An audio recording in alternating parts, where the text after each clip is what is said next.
Blog Talk Radio.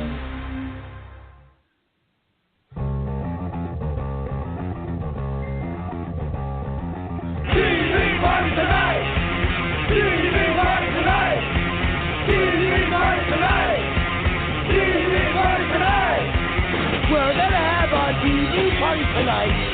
Alright! We're gonna have a TV party, alright! Tonight! We've got nothing better to do than watch TV and have a couple of brews. Everybody's gonna hang out here tonight. Alright! We'll pass out on the couch. Alright! Tonight! We got nothing better to do than watch TV and have a couple of brews. Don't talk about anything else. We don't want to know. We're dedicated to our favorite shows. And tonight, our favorite show is Pinky and the Brain, Volume 1, brought to you by the good people from Steven Spielberg to Warner Brothers to now Hulu. Funny story about Pinky and the Brain Volume 1 for me. Shortly after I spent $10 to $15 to buy it on iTunes, they made a deal with Hulu and released the whole thing for the price of a membership to Hulu. Damn it. But such is my luck. That cackling at my expense that you hear is our good friend, one of the few Goyles to show up here on the Radulich Broadcasting Network. That'll make my daughter happy. She keeps commenting that my podcasts are quite the sausage party. Alexis Hejna from Honeysuckle Rose Creations. How you doing, Alexis? Mark, are you pondering what I'm pondering? I think so, Alexis. But how would the chickens get the nylons on?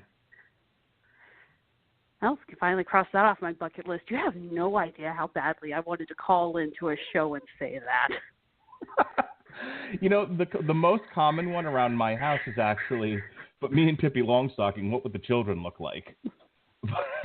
The most common one in my household is, but if Jimmy Cox scored and no one cares, why does he keep doing it? Of course, we're talking about one of the many gags on Pinky and the Brain. There are certain phrases on the show you can count on. One of which is obviously, "Are you pondering what I'm pondering, Pinky?" And then whatever Pinky comes up with is usually gold. But let's get into it. Go ahead. So, it's kind of funny. When I called, Mr. Sean Comer, of course, he's a frequent guest on your show, and he's a mutual friend of ours. I actually called him and I said, do you think I should open up with, "Are you pondering what I'm pondering?" or, "Gee, Mark, what are we going to do tonight?" And he said that I should actually do the "What are we going to do tonight?" He said, I should give you the respect that you are Brain and I am Pinky. But the more I thought about it, the more I figured it would be a little easier for you to rebound with a joke if I did the pondering joke. Just because I have so many of those Pinkyisms memorized. No, good call on your part, Alexis. I applaud you. Yay! So, were you a contemporary fan of Pinky and the Brain when it was one of the shorts on the Animaniacs show, of which this show originated? Were you also a contemporary of the solo series that we're talking about tonight, or did you come into this later? I was a contemporary. I'm in my early 30s. I was the exact demographic that they were looking for. I remember coming home after school, watching Tiny Toon Adventures and then Animaniacs. I remember my mother coming down to watch Animaniacs. I remember her saying anytime the Good Feathers were on, we had to record it because she thought my dad would find it so freaking hilarious that they were doing Godfather jokes and Goodfellow reference. So I was there when Pinky and the Brain first premiered. I was there when Pinky and the Brain got their solo series, and when they did Pinky, Elmyra the Brain, I said, okay, that's just putting a hat on a hat. Yep, I was also a contemporary of the show. I loved Animaniacs. I thought Animaniacs was the funniest thing on TV at the time, and Absolutely. And and obviously Pinky and the Brain were one of the funnier bits on there. I'm not going to say it was my favorite bit on the Animaniacs. My favorite bit on the Animaniacs was actually Chicken Boo. I don't think I laughed harder at anything on that show. He's the greatest thing ever. He's wild. He's crazy. He's not chicken. I would every time that would get me every time. Whenever they would say he's a giant chicken, I would die laughing. Now, oddly enough, my favorite segment was actually Slappy Squirrel. Mostly because everyone I know says that I'm probably going to end up exactly like Slappy when I'm that old. Do you often tell people that that's comedy? No, but I'm known for my incredibly sarcastic sense of humor and my "oh dear God, here we go again" comments. I figured if I had children, they would end up like Skippy. You need to work two things into your repertoire. I'm big on gimmicks, being a pro wrestling fan, and so I think everybody should have a gimmick. Everyone should have catchphrases, and you need to work in that's comedy, and you remind me of a ... Now that might take a little bit more work because then you have to think about who the person reminds you of, but make sure. Absolutely. But it has to be at least it has to be a 20 to 30-year-old reference every time. You remind me of a young, I don't know, Clint Eastwood. Yes, I enjoyed Slappy Squirrel as well, but yeah, like I said, nothing to me was funnier than Chicken Boo. But yeah, as we were saying, Pinky and the Brain came out of that, and it was all the whole Animaniacs was funny. Which, just as an aside, my ADHD brain here, the third show to come out of that series, which I've never seen released on DVD, it's not released on iTunes. I can't find it anywhere, and it hurts me. It hurts me. It hurts my heart. It cuts me deep. I can't find Hysteria anywhere. It just dropped off the face of the earth. I hate to say, I did not really get into Hysteria, not because I wasn't a contemporary. I was still that age group. The problem was that Hysteria was not an after-school thing. It was a Saturday morning cartoon. And anyone who knows me knows that getting up early on Saturday, unless I'm getting paid for it, is not worth it. So I did not get into it that much just because I never really got a chance to watch it. Okay. The one thing that always, first of all, I've always been a big history buff. So anything that lampoons history. Again, one of my favorite movies of all time is The History of the World Part 1 by Mel Brooks. Well, of course. Which is dangerous when you start to say things around mixed company who don't get the references. Like, okay, faggot, what's next? That takes a lot of explaining, and sometimes it just isn't worth it. But in my head, there's a lot of that. You haven't seen the movie? Go see the movie. Then it's funny. It's funny. It's Mel Brooks. How is it not funny? Mel Brooks is the king. Do you care if it falls? What falls? The Roman Empire. Fuck it. Anywho, I was a huge history buff, and so the fact that there was this cartoon lampooning bits of history was really funny. But then they also had these really memorable characters, one of which was based on, I think, Ed McMahon, who just kept saying yes now. He was like, okay, yes now, and I would do that constantly. Okay. But back in the day, Pinky and the Brain came out of the Animaniacs. The first season started in September 9th, 1995, and it was 14 episodes long, 22 minutes with commercials. The last episode aired May 12th, 1996. The whole series ran until November 14th, 1998, which would end its fourth season of only 7 episodes.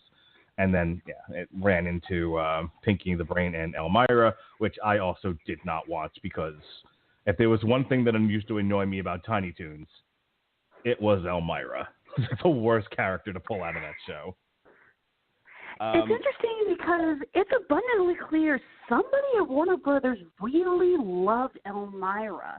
She had the most crossover. She was given 2 episodes of Tiny Toons dedicated to her and her family alone. You get the feeling they were planning more of a spin-off with her and her family. They really wanted that to take off, but just really launch.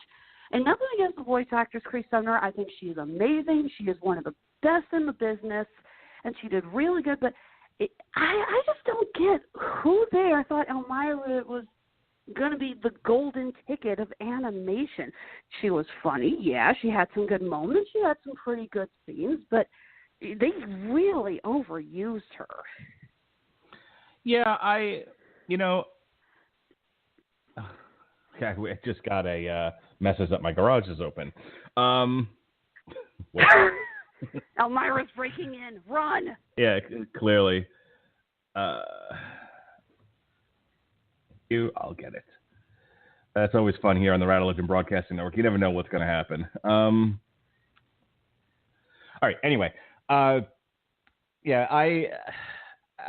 first of all, the stand-up character on that show is easily Plucky Duck, and the funniest episode ever is Bat Duck. But that's a show. That's a conversation for another day. Him and his pig hostage. Bullseye or whatever the hell he called them. Let me know when you want to talk Animaniacs and Tiny Toons. I'll come back. Excellent. We'll have to get that on the agenda at some point. What are you doing in 2020? Let's get back to Pinky and the Brain. So the premise of Pinky and the Brain, it was the same as it was on Animaniacs. It was 2 laboratory mice whose genes have been spliced, who were set to take over the world. And they would come up with ever-increasing cockamamie schemes to try and take over the world. Usually the setup is, again, some sort of... on one level, it was some sort of elaborate scheme. On another level, it was some sort of parody of society at the time. Bill Clinton gets a lot of play on this show, him being the president in the 90s. And what a president he was. I got to come back to that because it's an episode here with him and Hillary. I think it's hilarious. But I'm just now pondering which one. Because you're right, they did make many. Well, also because you got Frank Welker and Tress MacNeille who do perfect impressions of Bill and Hillary. So you're obviously going to use that. So there would be this parody of society at the time, along with this elaborate scheme, and then inevitably it would build to a crescendo, and somehow or other Pinky would undo the entire thing. Most of the time, Pinky undid it. There were the occasions where the plan itself just unraveled for one reason or another, whether it was free T-shirts or the general stupidity of the masses. Something along those lines. But, and I want your comment on this. What did you, as a kid and then reflecting back on it as an adult, what did you think of a cartoon like this, which was clearly meant for children? It was, it was a weekday afternoon cartoon, but it was in a lot of ways almost like a political commentary. It was parody of society. There was a lot that went over my head. I recently watched, I have the first 2 seasons on DVD. I had yet to get the 3rd one. We just got our Hulu subscription right before the holidays, so I spent the last few weeks binge watching it, and I finally got to see a handful of episodes that I had not seen yet. And yeah, I remember thinking that a lot of it did go over my head when I was younger. Well, we were talking about this earlier. In the first season episode, Das Maus, we have Pinky and the Brain stealing a submarine to try to raise the Titanic for more complicated reasons that I'm not going to go into. And they end up attracting the attention of the Navy, who think that they're a rogue sub out to do whatever rogue subs do. I don't know. To which point they get in contact with them and say, you're heading to Davy Jones' locker. To which Pinky goes, "Didn't you say leave for the monkeys?" And yeah, I didn't get that as a kid. I remember watching that as an adult with my aunt, who was a huge Pinky and the Brain fan, and she's rolling over laughing hysterically, just laughing, going, what kid is going to get that? So yeah, I think there was a lot of it that was not meant for kids. I do love how they really slipped in jokes that only the adults were going to get. I mean, hell, all the stuff with Bill Clinton and Hillary. I don't think a lot of kids really understood that. I remember multiple episodes where they had Henry Kissinger. I didn't know who Henry Kissinger was as a kid. Yeah, you know, and Animaniacs. I'm in my 30s. I still don't really know who Henry Kissinger was. I just know he talks funny. Yes. Bill, by the way, if you ever, I know Bill Cosby is something of a leper now and a societal outcast, but if you can get past the fact that he was a rapist, his old comedy, very funny, and he does a hilarious bit about, you know, Henry Kissinger is from Alabama. But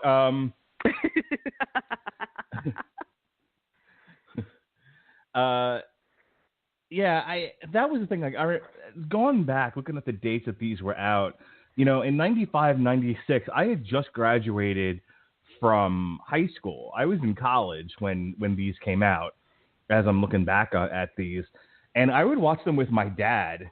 And so I was a little, you know, beyond the age group, obviously, that these were intended for. So I got a little bit more of the jokes.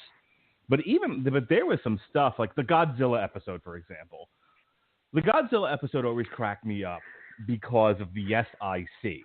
And I didn't understand why they were doing that repeatedly. I wasn't a fan of the old Godzilla films. I would find out later that was a thing in the Godzilla films, which is fine.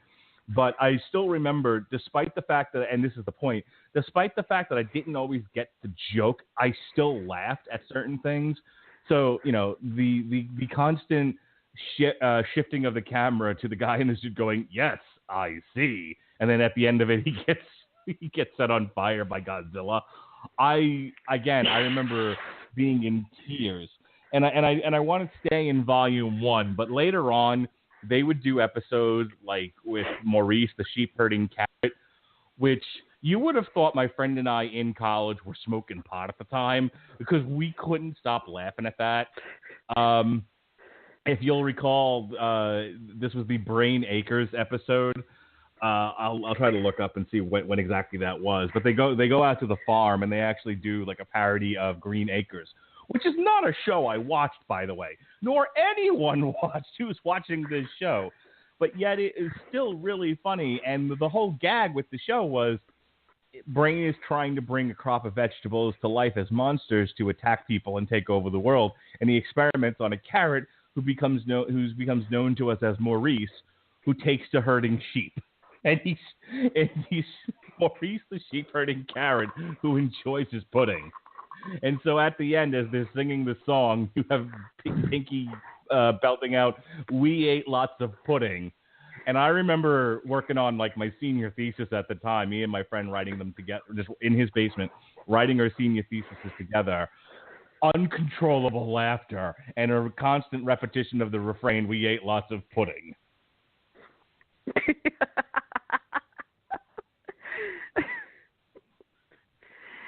That is one of my favorite episodes, but yeah, admittedly that one got a little far-fetched. It is interesting, though, you start seeing a bit of repetition with some of the plans. I think, first of all, one of the big things that you see repeated is that the scheme that we see in the episode is not so much the plan to take over the world, it is the plan to raise the money to take over the world. Even in Animaniacs, the very first episode of Pinky and the Brain, Brain needs to raise $99,000 for, I don't even remember. So he goes on a show. It's called Jip Parody, and that giant human suit of his, which always cracked me up. I always loved when everyone just kind of looked at him, and he goes, "I'm fine. I'm a mouse in a mechanical suit." And they'd be like, "Okay, whatever. We're just gonna move on now." We're just like, "Sorry, I asked." That I'm glad you mentioned that. Go ahead. Yeah, go ahead. Finish your point. But I got to get back to that because I remember thinking I have to talk about the similarities and the humor and the punchlines between Pinky and the Brain and my other favorite, Chicken Boo. But I always found it interesting that there was two main things we saw repeated. One was we didn't actually get to see the actual plan for world domination because they never got to raise the money. or they got close to it and they lost all the money, or subliminal messages. And I do love, there's a really great episode of Pinky and the Brain, so it's one of the shorter ones, where Brain realizes he's starting to repeat himself, and he looks through these note cards of past plans, trying to see if he's, use them all, and it's like, it's like plan A, subliminal messages, tap dancing shoes, subliminal messages, hypnotic brainwaves, subliminal messages, and you really, that really does come up. It does come up a lot. And I remember laughing more at that in college because I went to school for broadcast, and I had to study, on broadcast advertising, and we actually had a huge section on subliminal messages, which essentially just all rounded up to the point that subliminal messages don't work. So are we too dense as a society to get them? Why don't they work? They just don't. That there is no concrete evidence that shows that subliminal messages are effective. I mean, interesting. From a scientific standpoint, you think subliminal messages would work, but all research has said that they can't find any influence of a subliminal message in one's day-to-day lives.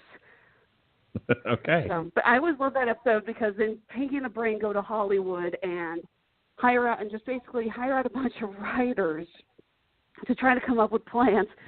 And, of course, they're all coming up with the exact same plans over and over and over again. I love that episode. But, yes, please, go ahead with the whole comparison to Chicken Boo. Well, one of the things that made Pinky and the Brain so funny, and I think, going back to the idea of it was a subversive show, in the sense that it was really poking fun at different, different people and different themes in society, but it also made sure it hit the notes that would make kids laugh.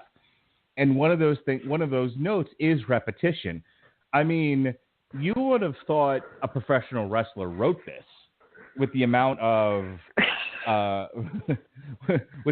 catchphrases that are repeated throughout the show. And so, like I said, Chicken Boo, the catchphrase was, "He's a giant chicken."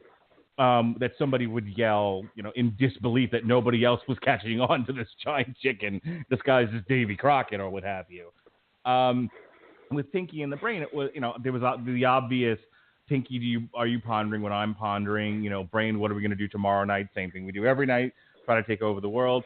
But the one that I want to draw a big fat circle around is actually, we're two laboratory mice bent on taking over the world, because they never got a reaction that made any sense, really. It was always, "Oh, you guys are just kidding around. Okay, that's great. I love you guys."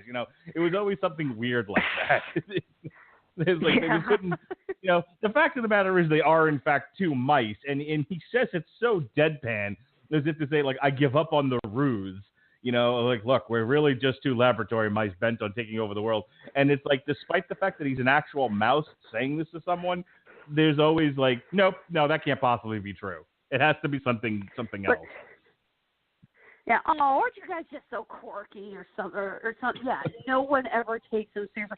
And you're right. The fact that he says it with the dry wit and the deadpan voice that Maurice LaMarche had perfected in his impression of Orson Welles just made it so perfect. I did not realize that so early on in the first season, there's the episode where Brain has just about had enough of Pinky. And he's blaming him for, I'm trying to figure out which episode it is, but he's blaming him. Is this the one where he makes Pinky smarter?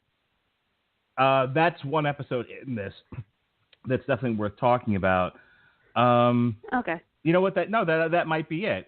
That might be, yeah. Okay.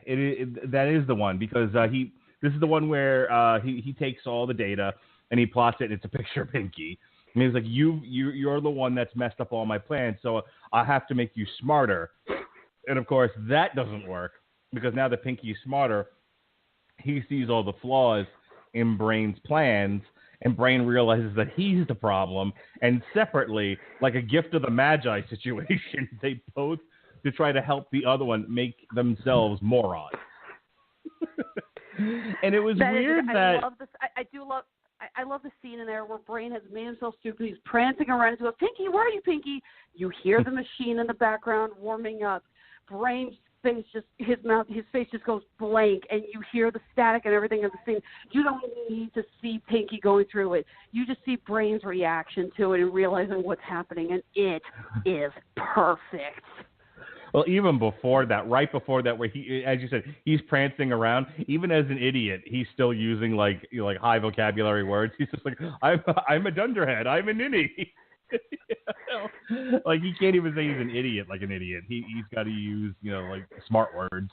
And still saying everything in that deadpan narf right. the world. It doesn't sound the same, but I love it. Yeah, I'm just really surprised they went with that so early on. You know what I mean? Like that feels like something that would happen in a later season after they've had a series of mishaps. I mean, this is literally episode 3. It's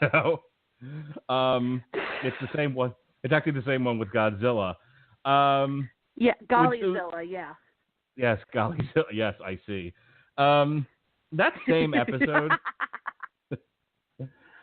So Animaniacs, one of the funniest things about Animaniacs were the songs.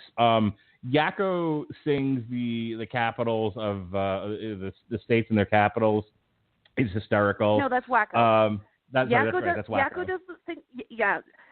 Don't do that. Yeah, I actually have Yakko singing all the countries of the world on my iPhone, and I have made it my life goal to be able to sing it. Maybe not as well as Rob Paulson sings it, but it's on the bucket list. Actually, yeah, you know where I was getting confused because I know there's one that they have to keep pulling away from. And I think it's Yakko sings all the words in the dictionary. Yes, we'll come back a good to this. one. But yes, Wacko does the states and the capitals. Yakko does all the countries in the world and all the words in the dictionary. But the songs were always really funny on Animaniacs. They were some of the best. At times, it was some of the best stuff on there. What did you think of the songs in Pinky and the Brain? We've got a couple here in the first season. We've got Brainstem, which to this day I will still sing. And I won't even do the whole song. I'll just start running around going, Brainstem, Brainstem. And then, of course, there's the cheese roll call.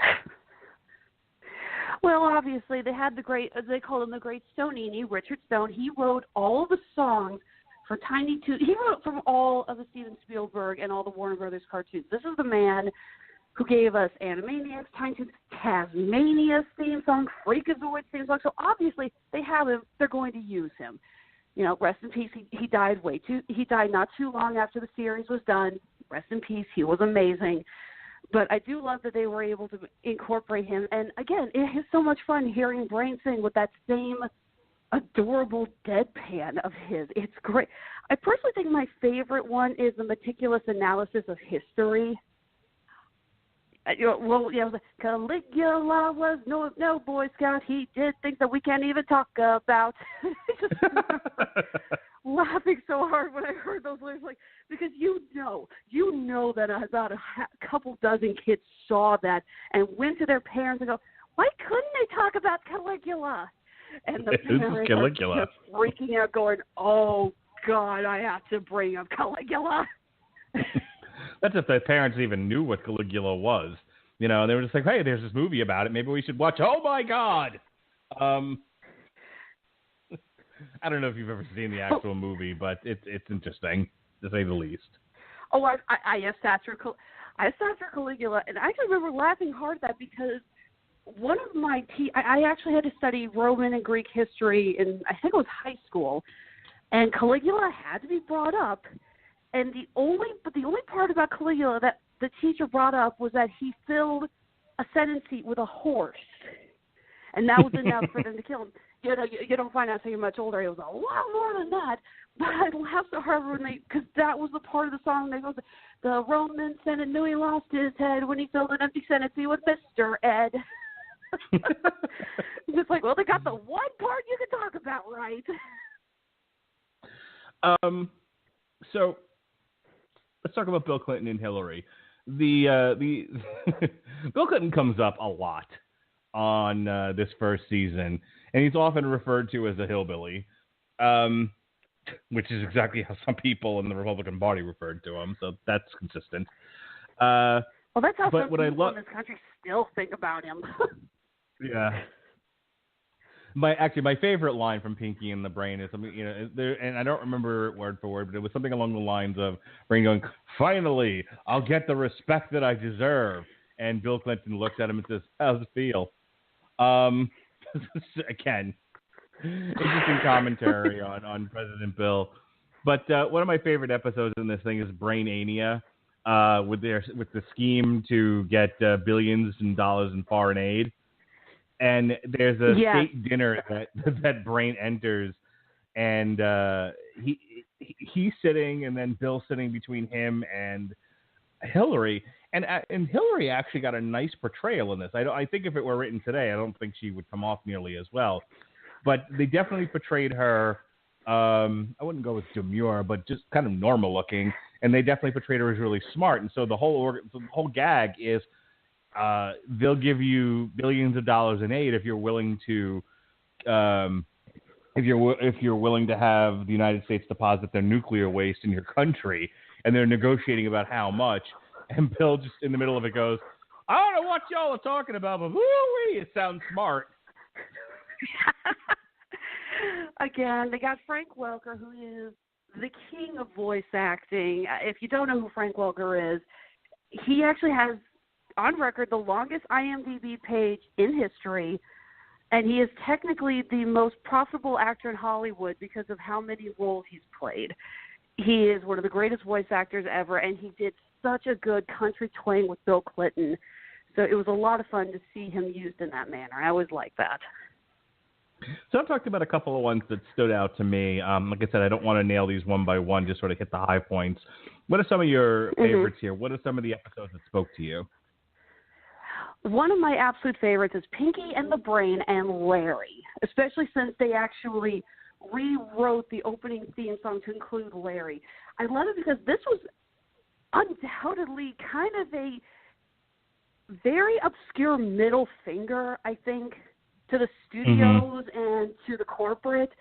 Pinky and the Brain have a new mouse in their cage. Larry, voiced by, again, amazing voice actor Billy West. You probably know him as the voice of Fry and the Professor Zoidberg from Futurama, among others. And it's so hilarious how they're shoehorning him in and how awkward it is, complete with a really good Three Stooges send-up. And in the end, Brain just goes, "It's all about yin and yang." No, it's just yin and yang. There is no Larry. And I love it. Especially, okay, going back to Pinky, Elmyra, and the Brain, there is actually a line in the opening theme song that played every episode that it's what the corporate wanted. Why bother to complain? And I always love that because I always loved watching Pinky, the Brain, and Larry because it was so obvious. They were saying, we are not putting in a third character. You knew that the higher-ups were saying, you should have more characters. Pinky and the Brain should have another mouse in the cage. And they wrote that episode specifically to say, no. And I love it. So Pinky and the Brain and Larry was actually the second episode of season 3. But, I'm not going to lie. It's one of my favorites, too. And just, if nothing else for that theme, it's Pinky and the Brain and Larry. It's Pinky and the Brain and Larry. Pinky and the Brain and Larry, yeah. Look, I love Billy West. Just kind of every now and going, I'm Larry, just because it's clear the character has nothing else to do. Just saying, like, I'm the one named Larry. I'm Larry. Right. It's clear that this character, he has no character. He's just there to be the third wheel. I don't remember which season it is. Go ahead. Sorry, go ahead. No. I was gonna say I don't remember what season it is, but one of the funniest ones is it's also season 3. We're gonna have to discuss season 3 at some point. But the megalomaniacal adventures of Brainy the Pooh, because boy is that one chock full of parodies of people and imitations and whatnot. Al Gore. And of course the greatest of the musical numbers, Brainy the Pooh, stop. Brainy the Pooh, why must you sing? There's an E at the end of home. That was another one. Well, again, writing the college thesis when we were in fucking tears. And, of course, who's Christopher Robin being played by? Christopher Walken. Who, just to take it back to season... Christopher Walken. Just to take it back to season one. I can't remember who does the the Christopher Walken impression, but he's great. Yes. It's funny you mentioned Christopher Walken because it's actually the second episode where Brain in his human suit gets a job and then stages an accident suing the company as to obtain enough money to set up an automated answering system that will keep people busy while he takes over the world. And so he's in court. Mm-hmm. He's trying to prove that the accident turned him into a mouse. And Christopher Walken is the prosecuting attorney, or is defending the company rather. And yeah, I thought it was an interesting choice that they would decide to do Christopher Walken as the lawyer. I kind of wonder if that's a parody of a movie that I have. I always thought that was a parody of a movie I hadn't seen because I love Christopher Walken, but obviously I have not seen every movie he's been in. I remember watching as a kid thinking, there's got to be some movie Christopher Walken played a lawyer that this is obviously a joke about. But, yeah, gotten older, I still don't know if that was the case or if, again, it's the case of we've got someone on staff who does a perfect Christopher Walken impression. We're going to use it. Right. They definitely used Christopher Walken, I think, a bunch of times throughout this. Obviously, mm-hmm. the Brainy the Pooh episode. But I feel it was an Animaniacs episode that I'm thinking of, where it was like a Christmas party, and Christopher Walken just keeps running around saying hello to people, and at the end he's like, "Why won't anyone say hello to me?" Boy, has that gotten a lot of play in my lifetime. I've seen that is the episode where Yakko, Wacko, and Dot decide to host a big dinner party. And the only way they get everyone is saying that, quote-unquote, Steven is coming. So, of course, everyone thinks it's Spielberg. And, yeah, Walken is the only other person there. And they make him so awkward, and it's great.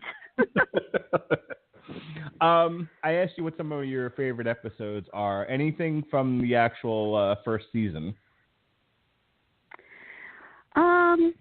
Hang on a second. I'm actually going to pull open my DVD here, and I'm going to double-check on what is on the first season, because after binge-watching it for a while, the episodes all kind of start to run together. Yeah. So let's double-check here. What's on the first season? Okay. Well, of course, let's go ahead and talk about the Pinky and the Brain Christmas special. That was actually a really well done. I loved that episode. I thought it was so great. I love the humor with the elves. There's a fucking Donner Party joke in there for crying out loud. And it has one of the most touching endings ever. It is so well done, and I love it. I, for my part, have a horrible habit of crying at the end of movies. If you've ever, I mean, I've told the story a bunch on some other podcasts.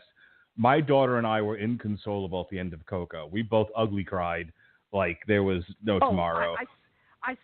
I sobbed so hard at Coco. I walked out and my face was all puffy. I'm like, I'm not going to deny it. I bawled. The end of the Lord. I can't take the end of one of the endings of the Lord of the Rings. When Aragorn says to the hobbits, you bow to nobody. That's it. I lose it every single time. And then of course the final goodbye as the ships sail away. And how Sam's heart is breaking as Frodo leaves him. Heart ripped out, ugly crying. I can't take it. And I'll tell you, even something as silly as Pinky and the Brain, that ending to the Christmas episode actually teared me up. Mhm. With Pinky writing the letter to Santa saying, something along the lines of what exactly does Pinky write that sets Brain off? Basically, well, the episode hinges on this doll called Noodle Noggin that sent out a hypnotic suggested in Brain's voice. Basically, Brain will have this remote control in the microphone, and whoever is in possession of the doll will be hypnotized by what it says. So the whole point of the episode is that Pinky and the Brain go to the North Pole to get the Noodle Noggin dolls onto Santa's list so every household gets one. And throughout the episode, Pinky's saying that he's working on his letter to Santa, and Brain's of course like, oh my God, grow up. At the end of the episode, they manage to get back, but they accidentally destroy the machine that will allow Brain to talk. And he's freaking out because it's Christmas morning. Gifts are being opened all over the world. He's like, I've got like less than 10 minutes to get his stuff together. And as they're putting it together, Pinky sees that his letter to Santa did not get delivered. It's still in the bag. And he's crying. He's like, Brain, my letter didn't get delivered. Santa didn't get my letter. And Brain is, of course, going, Pinky, it's not important. We have got to get this going. And he's freaking out.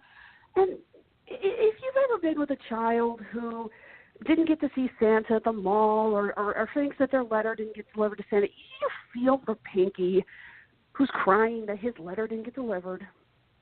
But right before the broadcast goes out, Brain finally does read the letter, and Pinky has put in this incredible plea saying, I don't want anything, but anything you have for me, give to Brain.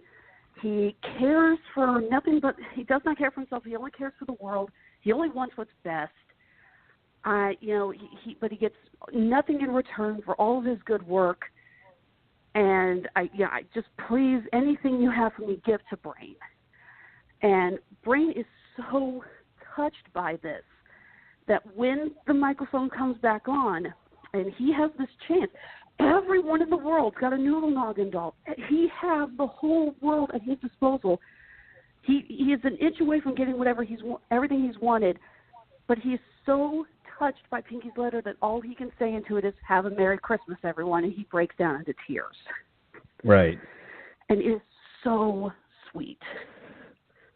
It actually won an award. It won, see if I can find this here again. It won the Primetime Emmy Award for Outstanding Animated Program in 1996. And well-deserved of it. Well-deserved it. Absolutely. Yeah, a lot of animated cartoon series do not do Christmas specials that well. They're usually a little too corny, a little too ham-fisted. This one handled it very, very nicely. I was really impressed with it.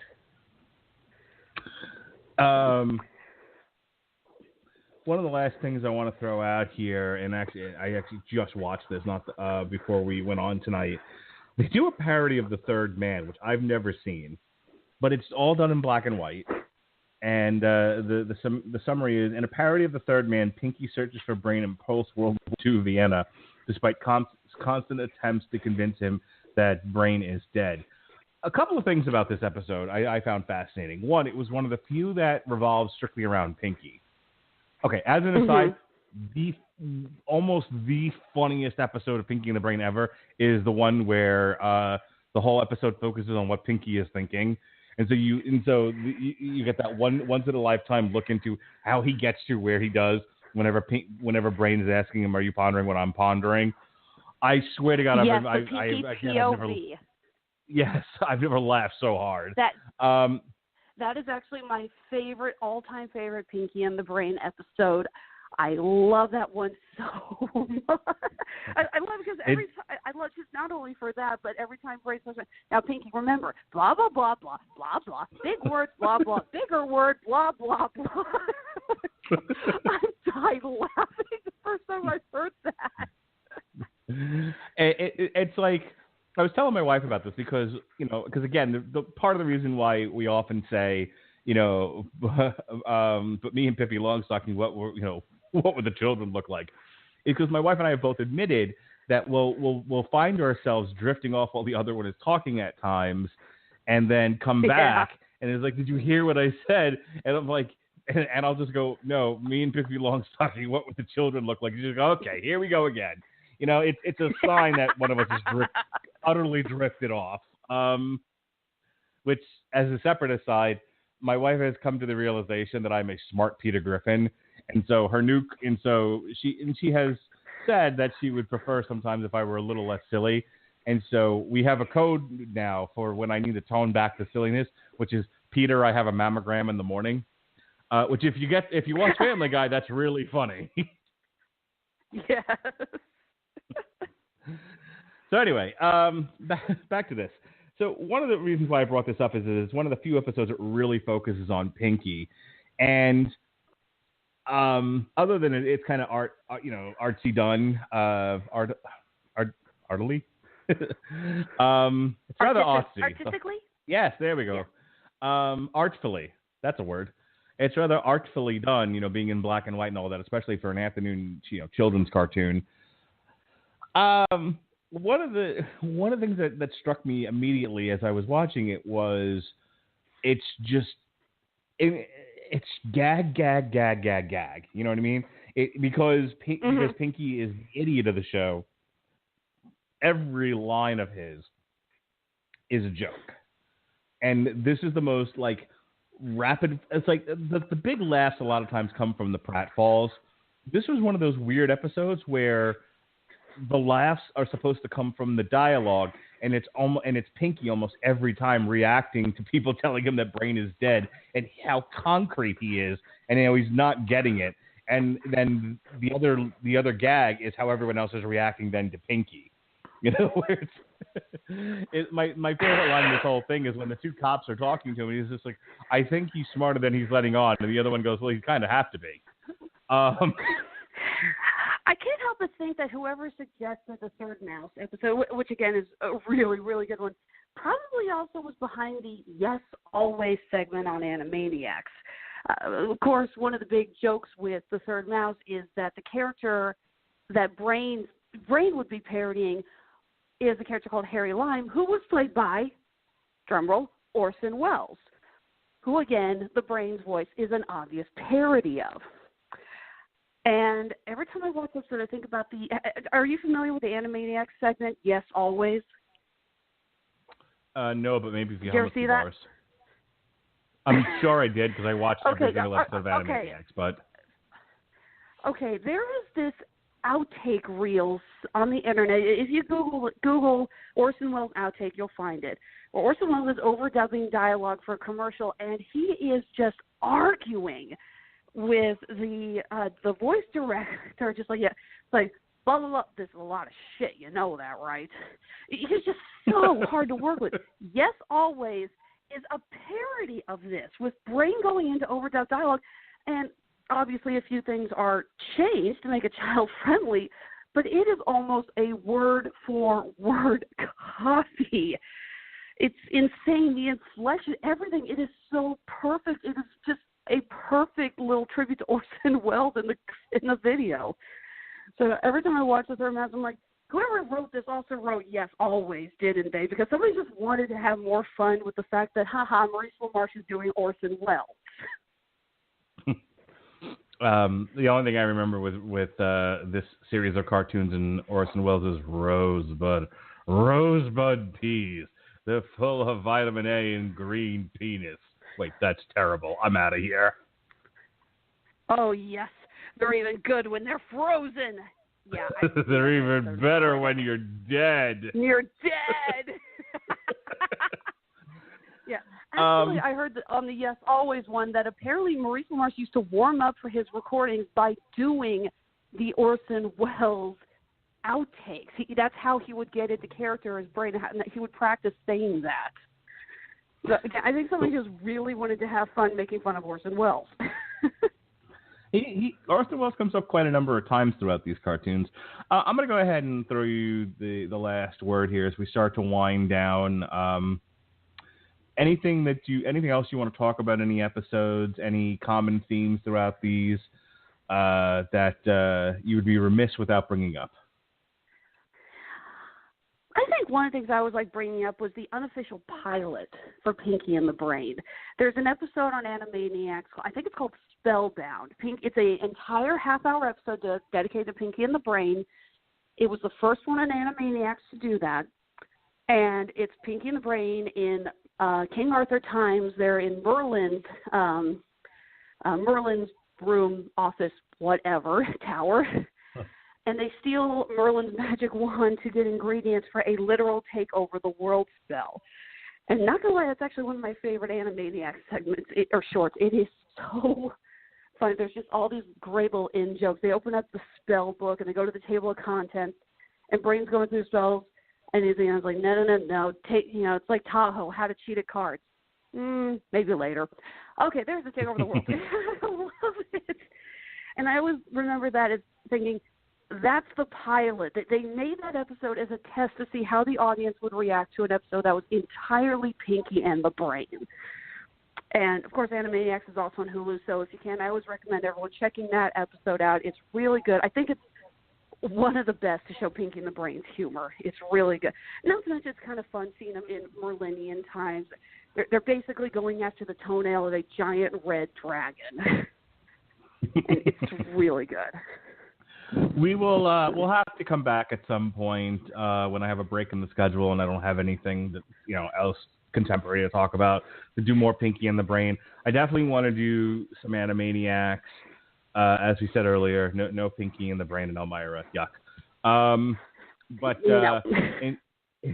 in 2020, if I'm still doing this, God help me, we will have to watch the reboot on Hulu in 2020 and then talk about it after it airs its final episode.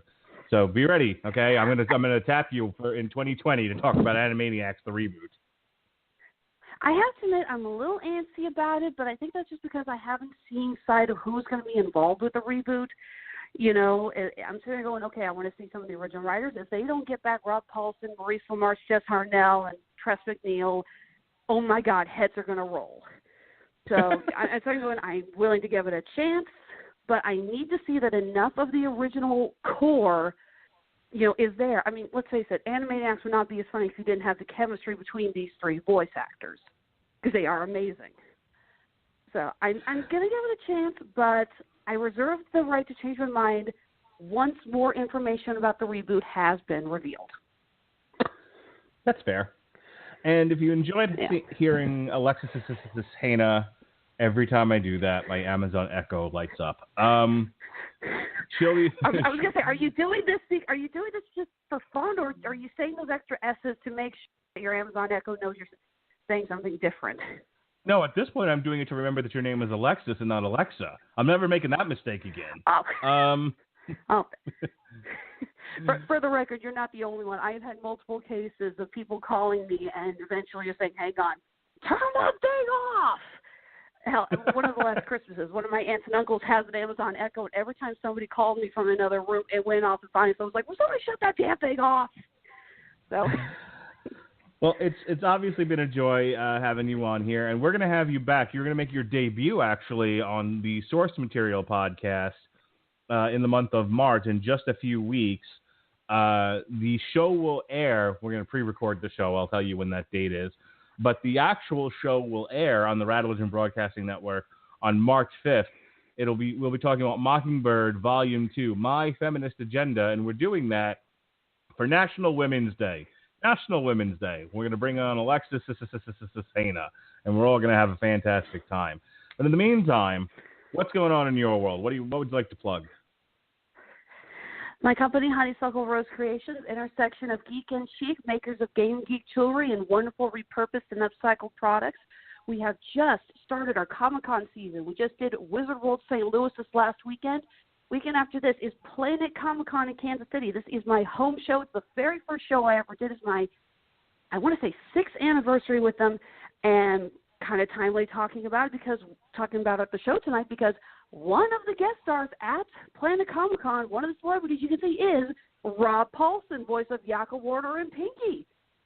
Actually, I'm really hoping they do a Talking Toon panel there. I really want to see these people all together. They got Jim Cummings. They've got Jess Harnell, voice of Wacko. I'm really hoping we get to see some fun with all of these voice actors there. But we're going to be at Planet Comic-Con in Kansas City weekend after next. We are working on shows in Tulsa. We're going to be doing shows in Cincinnati. We're going to be doing shows in Phoenix. Season is getting booked very, very fast. For more information, see if we're going to be coming to a city near you. Check out our Facebook page, again, Honeysuckle Rose Creations. Also be sure to check out our Twitter and Instagram page for all of our fun photos and updates. All right, outstanding. As far as stuff we're doing on the Radulich Broadcasting Network, tomorrow night on the Metal Hammer of Doom, we're going to be looking at the new Leaves' Eye, Sign of the Dragon Head. Yesterday, the new on Source Material, we looked at Saga Volume 1, and we also sang a little David Allan Coe. So, that's a fun time was had. Next week, what will be dropping on the Source Material podcast is good old Red Sun, the Superman is a commie story. Sean will be back for On Trial. We're going to look at Training Day with Denzel Washington. And just in time for Valentine's Day, Israeli metal band Orphan Land will be dropping their album Unsung. We're going to talk about it on the Metal Hammer of Doom. Alexis, it's been fun talking about this. I do enjoy my Pinky and the Brain. I'm glad you do. I hope you had a good time sharing your thoughts on it, and we'll have to do this again soon. Absolutely. Have fun talking about Training Day, the one movie that David Ayer actually got right. I'm sorry, I saw Bright and Suicide Squad. Never again. As I like to refer to Training Day, or at least the Oscar that Denzel got for it, as the Lifetime Achievement movie. Because there's no reason he should have gotten it for that movie. But, since he should have gotten it for several other ones, and they were just like, oh, well, you made a movie this year. Terrific. You get an Oscar. So... good for Denzel and good for pretty much The Departed with Martin Scorsese. Exactly. All right. Tune in for more shows again tomorrow and next week here on the Radulich Broadcasting Network. For Alexis Hejna of Honeysuckle Rose Creations, I am your mandated reporter, Mr. Mark Radulich. Be well, be safe, and behave.